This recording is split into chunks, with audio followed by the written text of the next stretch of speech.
এতগুলো অভিযোগ সোশ্যাল মিডিয়াতে ঘুরছে, পত্রিকার পাতায় ভাসছে, তাকে সেদিন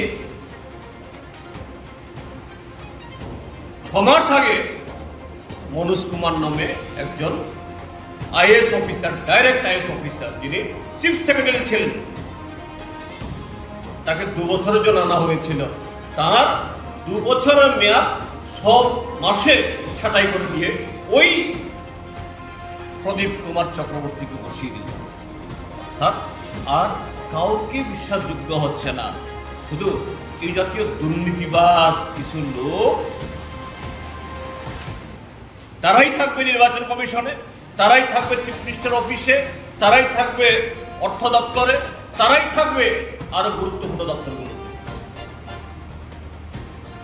ধনকর সাহেব, দিদি সাহেব, তিনি আত্মহত্যা করতে বাধ্য হয়েছেন। স্বাভাবিকভাবে জনগণের সন্দেহ যে এরকম একটা অবস্থায়, এরকম একটা পদস্থ আত্মসম্মান বোধ সম্পন্ন মানুষ, এই অধস্থন দুর্নীতিবাজ, এদের অঙ্গুলি হিলনে উদ্বাস করতে বাধ্য করা হয়। তিনি এই পরিবেশের সাথে নিজেকে খাপ খাওয়াতে পারেন, এই কারণেই এই চরম সিদ্ধান্ত নিতে বাধ্য হয়েছেন। এটাই এখন লোকমুখে চাউর হচ্ছে।